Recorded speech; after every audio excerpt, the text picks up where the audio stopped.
भगवते वासुदेवाय। तो रुक्मिणी कहती है कि कृष्ण आपके गुणों को सुन के मेरा ये जो मन है वो निर्लज हो गया है।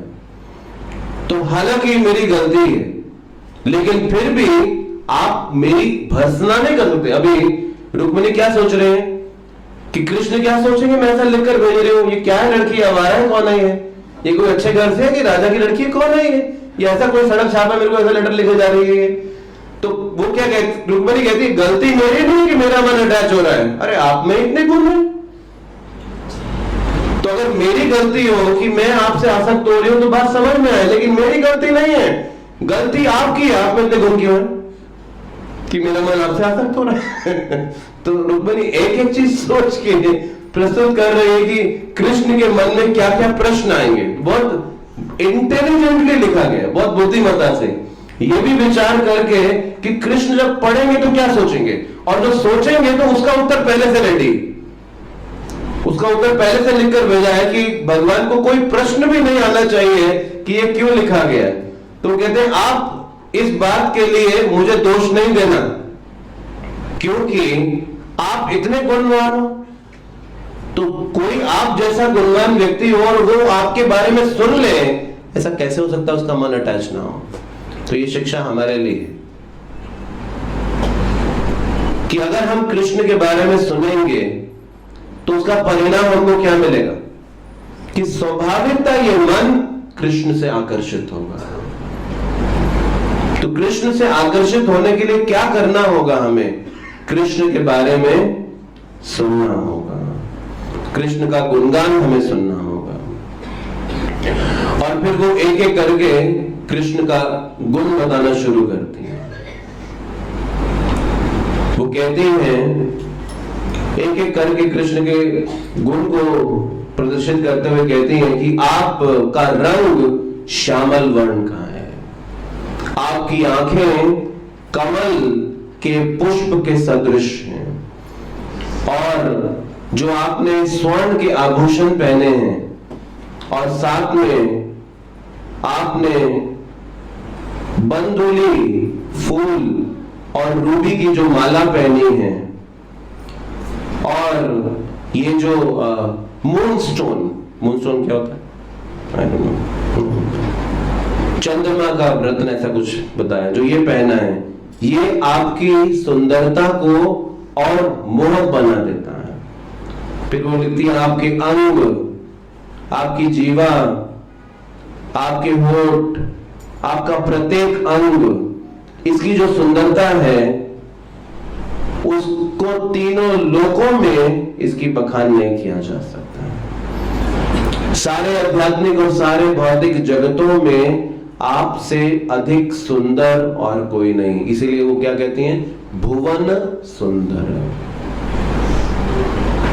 कि सब आध्यात्मिक और भौतिक लोकों में कृष्ण से ज्यादा और कोई सुंदर नहीं है। अभी ये शब्द रुक्मिणी के द्वारा लिखे गए हैं, और जीव गोस्वामी कहते हैं मैं रुक्मिणी के शब्दों को नमन करता हूं। वो जीव गोस्वामी कौन है, जिन्होंने कभी अपने जीवन में स्त्री का चेहरा नहीं देखा, वो नैष्ठिक ब्रह्मचारी थे, गोस्वामी यानी इंद्रियों के स्वामी। वो ये जीव गोस्वामी कहते हैं मैं रुक्मिणी के शब्दों को नमन करता हूं, क्योंकि मैं इन शब्दों को प्रार्थना करता हूं कि इन शब्दों को पढ़ के मैं नमन करता हूं कि मेरे शब्दों की पूर्णता बढ़ जाए। जीव गोस्वामी ने कई ग्रंथों की रचना की है कृष्ण के ऊपर, तो ये कोई साधारण वाक्य नहीं है जो रुक्मिणी प्रस्तुत कर रही है, भुवन सुंदर। और वो कृष्ण का ऐसा गुणगान प्रस्तुत करके अपनी एक निम्न अवस्था को प्रस्तुत करती हैं। फिर उसके बाद रुक्मिणी ऐसा कृष्ण का गुणगान करते हैं के बाद कहती है का त्वाम मुकुंद महती कुशलील रूपा विद्या वयो द्रविण धाम विरात्म तुल्यम धीरापति कुलवती न वृणति कन्या काले नरसिंह नरलोक मनोभिरामा। वो कहते हैं का त्वां मुकुंद, हे मुकुंद, आप वंश, चरित्र, सौंदर्य, ज्ञान, युवावस्था, संपदा तथा प्रभाव में केवल अपने समान है। इसका मतलब है आपका कोई कंपैरिजन नहीं, आप अपने ही समान है, आपकी कोई तुलना प्रेजेंट नहीं की जा सकती। जैसे कहा जाए कि तुम अमिताभ बच्चन के समान लगते हो, तुम जया भादुड़ी के समान लगते हो, तो ये तुलना प्रस्तुत की जाए तो रुक्मिणी क्या कहती हैं, आप अपने ही समान है, आपका कोई कंपैरिजन इस संसार में नहीं है कि कंपेयर करके बताया जा सके कृष्ण ऐसा दिखते हैं। वो आप अपने समान है। हे पुरुषों में सिंह, काले नरसिंह नरलोक मनोभिरामा, आप सारी मानवता के मन को आनंदित करते हैं। नरलोक मनोभिरामा, पूरे नरलोक, सभी नरों को, सभी मनुष्यों को आप उनके मनों को अभिरामा, उनको आनंद देने वाले हैं। और वो कहती है उपयुक्त समय आ जाने पर ऐसी कौन सी राजकुल की धीर तथा विवाह योग्य कन्या होगी जो आपको पति के रूप में नहीं चुनेगी। धीरा पति कुलवती ना वृणति कन्या, ऐसी कौन कन्या होगी जो आपको पति के रूप में ना चुनेगी। का त्वां मुकुंदा, का त्वां मुकुंदा। तो अब कृष्ण ऐसा विचार कर रहे हैं पढ़ के, ये बात तो ठीक है, मेरे समान कोई नहीं, लेकिन मैं तुम्हारा ही चुनाव क्यों करूं। तो रुक्मिणी ने कृष्ण का गुणगान प्रस्तुत किया और कृष्ण कह रहे हैं, इसको स्वीकार कर रहे हैं कि उनके समान, उनके सौंदर्य के समान और कोई नहीं है। लेकिन कृष्ण कह रहे हैं मुझे तो तुमसे ज्यादा बेशर्म और कोई नजर नहीं आ रहा है, तुम ये क्या लिखने जा रहे हो मुझको। तो रुक्मिणी कह रही है ओ मुकुंद, कुंद का मतलब होता है, एक कुंद एक फूल होता है। तो रुक्मिणी क्या कह रहे हैं, आपकी मुस्कान कुंद के फूल के समान है। मुख कुंद, मुकुंद, आपकी मुस्कान मुख कुंद, कुंद के फूल के समान है। तो आपकी मुस्कान मुकुंद के फूल के समान है, आप ये मुस्कान अपनी मुझे दिखाइए। और कौन सी वो बुद्धिमान लड़की होगी जो आपकी सुंदरता गुणों को देख के आपको पति के रूप में स्वीकार नहीं करेगी। सिर्फ वो जो कुरूप हैं, जो बिना सद्गुणों के हैं, जिनमें बुद्धि नहीं है और जिन्होंने आपके गुणगान को आज तक नहीं सुना है, बस वही आपको स्वीकार नहीं करेंगे। तो रुक्मिणी कह रही जिसने आपके गुणगान को आज तक नहीं सुना वो आपको एक्सेप्ट नहीं करेगा। जिसने एक बार आपके गुणगान को सुन लिया वो आपको स्वीकार किए बगैर रह ही नहीं पाएगा। इसीलिए भगवान का गुणगान सुनना ये एक जीव का सौभाग्य है। ब्रह्मांड भ्रमित कौन भाग्यवान जीव, गुरु कृष्ण प्रसाद पाए भक्ति लता बीच। ब्रह्मांड भर में भ्रमण करने के बाद 84 लाख योनियों के बाद एक मनुष्य की योनि में हमें ये अवसर मिलता है कि हम भगवान के गुणगान को अपने जीवन के अंदर सुन पाएं। तो इसका अर्थ है रुक्मिणी का कहना कि जिनके पास गुण हैं वो आपको स्वीकार करेंगे, क्योंकि आपके गुण अतुलनीय हैं, आपके गुण अतुलनीय हैं।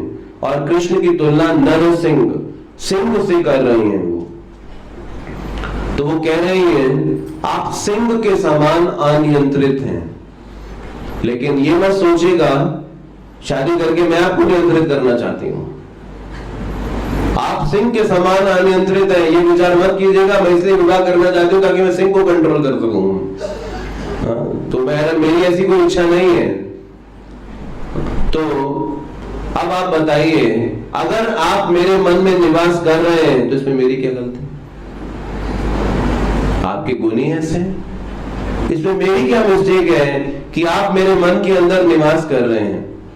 तो जीव गोस्वामी कहते हैं, लोग हंसेंगे ये सुन के कि इस प्रकार से रुक्मिणी बात कर रही हैं कि आप कष्ट में जीवों को सबसे अधिक आनंद देने वाले हैं।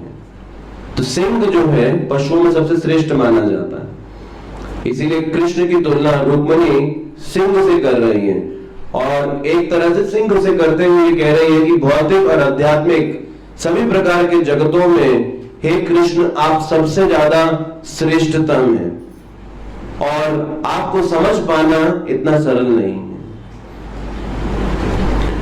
तो रुक्मिणी इस प्रकार से कृष्ण का गुणगान करते हुए आगे कहती हैं, तन्मे भवान खलु व्रता पतिरंग जाया महात्मा प्रीतश्च भवतो अत्र विभो विदेहि महावीर भागं विमृशतु चैद्य आराध गोमायुवन मृगपते ब्रले मंबुजाक्षा।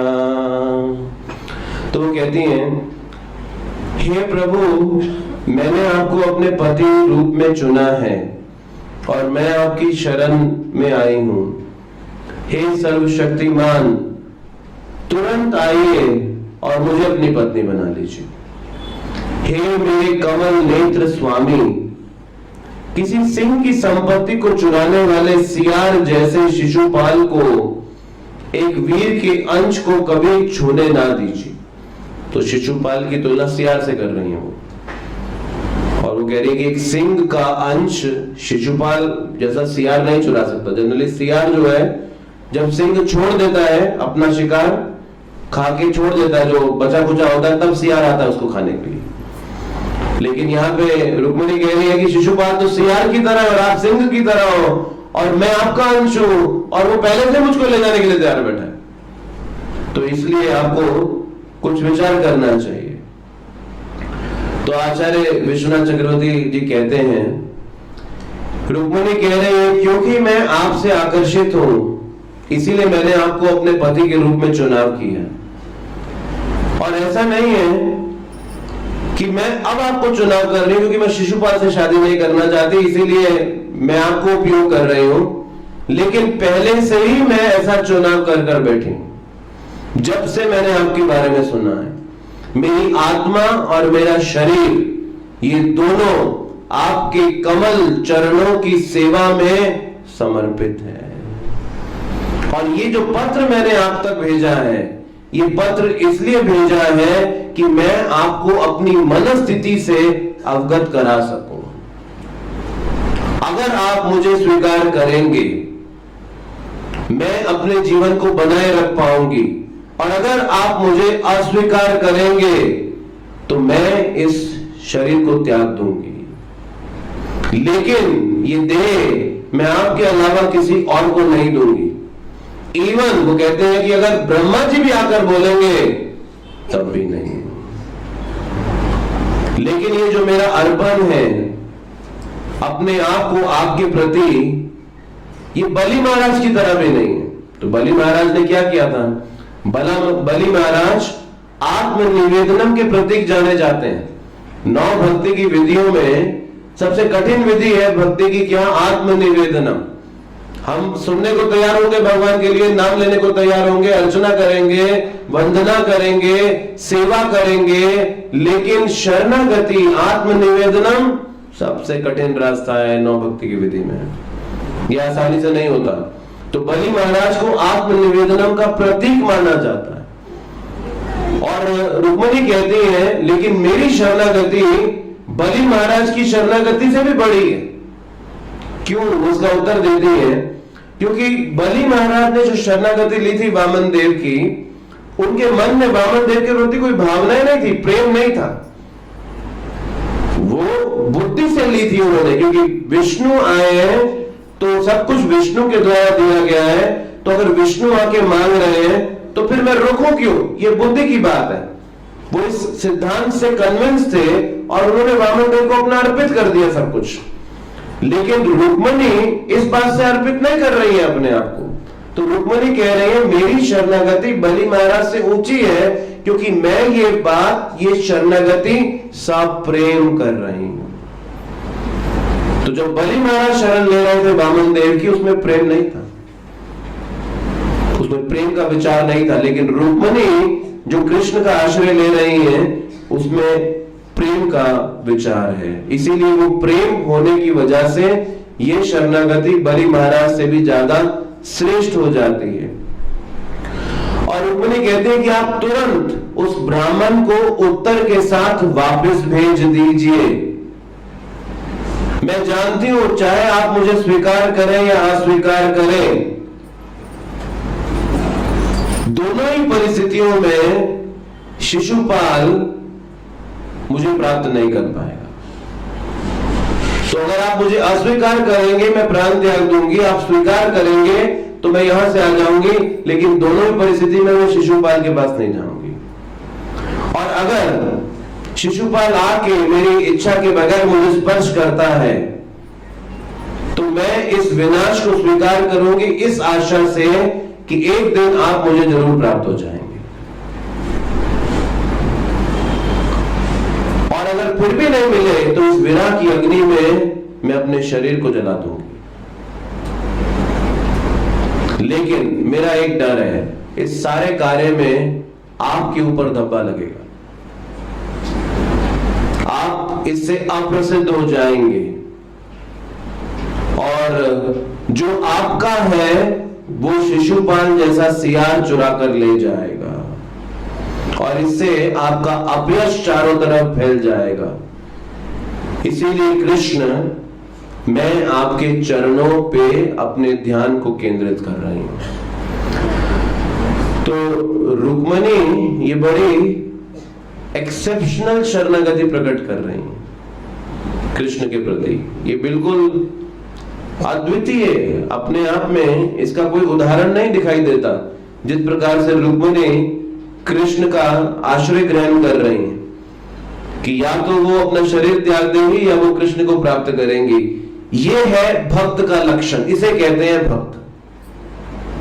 जैसे चातक पक्षी का क्या लक्षण है? जो स्वाति नक्षत्र में वर्षा की बूंद गिरती है तो चातक पक्षी सिर्फ उसी जल को पीता है स्ट्रेट,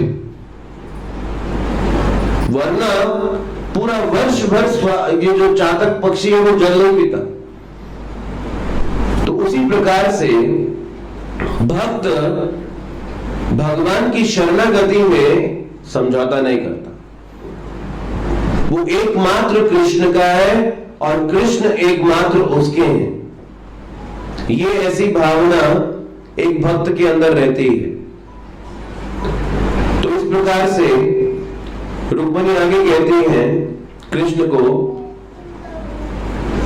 प्रुतेष्ट दत्त नियम व्रत देव विप्र गुर्व अर्चनादिभिरलं भगवान प्रेषा आराधितो यदि गदाग्राजेत पाणिं गृणातु मे नादमघोष सुताद्यो अन्य। तो रुक्मिणी कहती है कि आपको प्राप्त करना सबसे ज्यादा कठिन है इस पूरे संसार में। एक व्यक्ति अपने जीवन में पुण्य कर्म मात्र करे तो सिर्फ पुण्य कर्मों मात्र से कृष्ण को प्राप्त नहीं किया जा सकता। एक जन्म के पुण्य कम है कृष्ण को प्राप्त करने में। तो रुक्मिणी कहती है, अब रुक्मिणी अपनी मेरिट्स बता रही है, अपनी योग्यता, कृष्ण को क्यों एक्सेप्ट करना चाहिए रुक्मिणी को। वो कहती है लेकिन मैंने अपने पूर्व जन्मों से पुण्य किए हैं आपको प्राप्त करने के लिए। तो अब मैं चाहती हूं इन सब पुण्यों का परिणाम सामने आए, ये मेरी प्रार्थना है। मैं ऐसा परिणाम चाहती हूं कि उन सब पुण्यों का अब आप परिणाम दीजिए। तो रुक्मिणी कहती है, यदि मैंने पुण्य कर्म, यज्ञ, दान, अनुष्ठान, व्रत के साथ साथ देवताओं, ब्राह्मणों तथा गुरुओं की पूजा द्वारा भगवान की पर्याप्त रूप से उपासना की हो, तो एक गदाग्रज आप आकर मेरा हाथ ग्रहण करें और दमघोष का पुत्र या कोई अन्य ग्रहण ना करने पाए। यानी शिशुपाल दमघोष के जो पुत्र थे उनके बारे में कह रहे। अब इतना ही नहीं, आगे वो प्लान ऑफ एक्शन बताती हैं। तो अभी तक कन्विंस कर रहे हैं कृष्ण को अपने शब्दों से, अब आगे बताती है कृष्ण को करना क्या है, वो कृष्ण को क्या करना चाहिए। शोभाविनी त्वं जीतो दहने विदर्भान गुप्ता समेत्य पृतनापतिभिः परीता निमार्थ चैज्ञ मगधेन्द्र बलम प्रसन्न माम राक्षसेन विदिनोद्वा वीर्य शुल्काम। तो अब रुक्मिणी कृष्ण को प्लान दे रही है, योजना दे रही है। पर उससे पहले कृष्ण कहते हैं, अगर मैं आपको आपके पुण्य पूर्व कर्मों के कारण स्वीकार करूं, लेकिन अब क्या किया जा सकता है? आपका विवाह तो शिशुपाल से पहले से ही तय कर दिया गया। तो ये विचार सुन के रुक्मिणी अब कृष्ण को एक रास्ता दे रही हैं। तो रुक्मिणी कहती है, आपका नाम है अजीत। अजीत का मतलब है जिसे कोई जीत नहीं सकता, जिसको कोई हरा नहीं सकता। तो आपने क्या करना है, आप इस मेरे विवाह के पर्व पे आ जाइए। आप अपनी सेना को लेकर इस शहर में मत आना। तो रुक्मिणी सारी योजना एक एक करके बता रही है कि क्या क्या करना है। और शहर में घुसने के बाद आप कह सकते हो कि मैं तो बस शादी देखने आया हूं, कैसे चल रही है यहाँ पे। ये मैंने सुना है जो वैदर्भ के ये भीष्मक हैं, ये अपनी बेटी की शादी बड़ी धूमधाम से कर रहे हैं, मैं बस मैरिज सेरेमनी देखने आया हूं। तो किसी को पता नहीं चलना चाहिए आप क्यों आए हो, वो पूरी प्लानिंग देती हैं। और फिर अपने समय देखकर आप मुझे यहां से ले जा सकते हैं।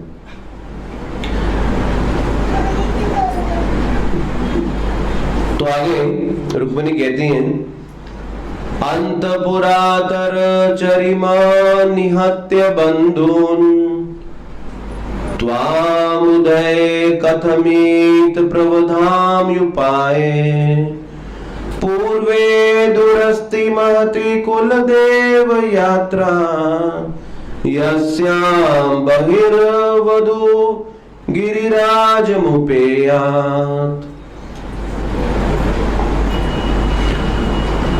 तो रुक्मिणी को लगा कि अगर कृष्ण ये विचार करें कि बहुत सारे लोग जो हैं वो मारे जाएंगे कृष्ण के आने से, क्योंकि कृष्ण अजीत है, कृष्ण को कोई हरा नहीं सकता, और कृष्ण आएंगे तो बहुत सारे योद्धाओं का वध हो जाएगा, और कृष्ण ऐसा सोचकर अगर कहीं ना आए तो रुक्मिणी बड़ी बुद्धिमान है। उन्होंने पहले से ही सोच लिया कि अगर कृष्ण के मन में ये ऑब्जेक्शन आ गई तो फिर क्या करना होगा, किस तरह से रुक्मिणी को ले जाना होगा।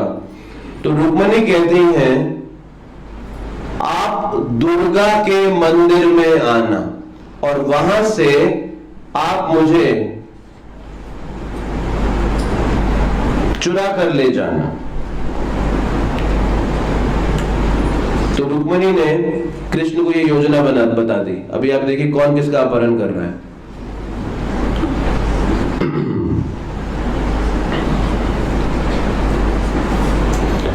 यस्यांगे पंकजरज स्नपन महांतो वाञ्छयात्युमापतिवात्म अपत्या यरम्बुजाक्ष नालभे भवत्प्रसादं जहां असून वृत कृशान शत जन्म भी स्यात्। तो रुक्मिणी कहती है, हे कमल नयन, शिव जी जैसे महात्मा आपके चरण कमलों की धूलि में स्नान करके अपने अज्ञान को नष्ट करना चाहते हैं। तो शिव कृष्ण के महान भक्त हैं। यदि मुझे आपकी कृपा प्राप्त नहीं होती तो मैं अपने उन प्राणों को त्याग दूंगी जो मेरे द्वारा की जाने वाली कठिन तपस्या के कारण क्षीण हो चुका होगा। तब कहीं सैकड़ों जन्मों तक परिश्रम करने के बाद शायद आपकी कृपा प्राप्त हो सके। तो रुक्मिणी ने सोचा, इतना सब लिखने के बाद भी अगर कृष्ण का हृदय नहीं पिघला तो अंतिम बात डाल देती हूं कि कैसे मेरा शरीर क्षीण हो जाएगा, मैं कठिन तपस्या करूंगी, मैं ऐसा करूंगी, मैं वैसा करूंगी, तो कम से कम कृष्ण ये सुन के तो द्रवित हो जाएंगे और मुझे यहां से ले जाएंगे। तो इस प्रकार से रुक्मिणी कृष्ण को कन्विंस करने के लिए कहती हैं कि मैं अपना जीवन सैकड़ों जन्मों तक भी देती रहूंगी जब तक मैं आपकी कृपा प्राप्त नहीं कर लूंगी। ऐसा विश्वास बड़ा अद्भुत है कि कोई ये कहे कि मैं सैकड़ों जन्मों तक भी अपने प्राण त्यागता रहूं अगर मैं कृष्ण की कृपा ना प्राप्त कर लूं अपने जीवन के अंदर। तो इस प्रकार से कृष्ण को रुक्मिणी ने एक पत्र लिखा और फिर ये सब पढ़ के ब्राह्मण अब सुना रहे थे आपको, मैं नहीं सुना रहा हूं, ब्राह्मण। तो ब्राह्मण कृष्ण को कहते हैं कि हे कृष्ण, मैंने रुक्मिणी को ये आश्वासन दिया था कि ये संदेश मैं किसी और को नहीं सुनाऊंगा, क्योंकि रुक्मिणी के लिए ये उसका अपयश का कारण बन सकता है। तो आप यदुओं के राजा हैं, इसीलिए ये सुनने के बाद किसी से परामर्श मत लीजिएगा कि अब मुझे क्या करना चाहिए, क्योंकि आप भगवान हैं और आप किसी से परामर्श लेंगे तो जिससे परामर्श लेंगे वो परामर्श आपके द्वारा दी गई बुद्धि से तो देगा, क्योंकि बुद्धि के स्रोत भी तो आप ही हैं। तो अगर आप किसी यदु के पास जाके चर्चा करें कि ऐसी परिस्थिति में मुझे क्या करना चाहिए, रुक्मिणी को स्वीकार करना चाहिए, अस्वीकार करना चाहिए, लेकिन उन यदुओं को बुद्धि दी किसने? आप ही ने तो दी। तो आप ही तो बुद्धि के स्रोत हैं। तो इसीलिए आप स्वयं ही निर्णय लीजिए अब आपको क्या करना है, लेकिन ये निर्णय बिना डिले के लीजिए, ये तुरंत ये निर्णय लीजिए अब आपको इसके बाद क्या करना है। तो कृष्ण तुरंत निर्णय लेते हैं और वो जाके रुक्मिणी का अपहरण कर लेते हैं। लेकिन जब रुक्मिणी का अपहरण करते हैं तो अभी रुक्मी, जिसकी सारी सेनाएं वहां थी, उनको पहले से पता था कि कभी कृष्ण आ सकते हैं। रुक्मी के जितने भी दोस्त भी थे वो भी सारे कृष्ण के एंटी थे। जरासंग, पौंड्रक, दंतवक्र, ये सारी पार्टी रुक्मिणी की फ्रेंड्स थे। शिशुपाल जिससे विवाह हो रहा था, तो इनको पहले ही लग रहा था कहीं कृष्ण आके कुछ घपला ना कर दे बीच के अंदर। तो इन्होंने अपनी सेना वाना सब तैयार करके रखा था कि कहीं कृष्ण आके कुछ गड़बड़ करेंगे तो ये जवाब देने के लिए सक्षम हो।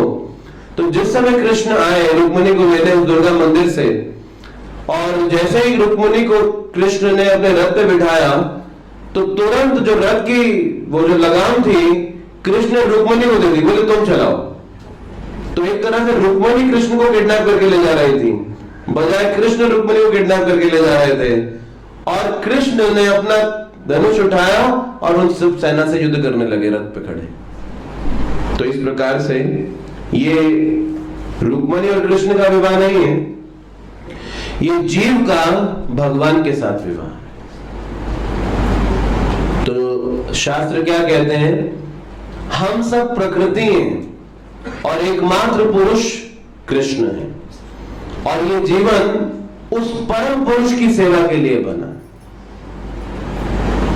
तो रुक्मिणी एक शुद्ध जीव जो इस बात को समझ पाया और उसने कृष्ण को की शरणागति और आश्रय को ग्रहण किया और कृष्ण को प्रसन्न करने की योग्यता प्राप्त की, उसी प्रकार से हम सब भी अपने जीवन में किसी प्रकार से कृष्ण को प्रसन्न कर पाए और उनके ध्यान को आकर्षित कर सके, ताकि वो भी हमें इस संसार से, इस भव बंधन से अपहरण करके आध्यात्मिक धाम ले जाएं।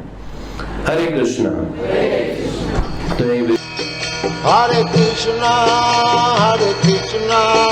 कृष्ण कृष्ण हरे हरे, हरे राम राम राम हरे हरे। हरे कृष्णा कृष्ण कृष्ण हरे हरे, हरे राम राम राम हरे हरे। हरे कृष्ण कृष्ण कृष्ण हरे हरे, हरे राम राम राम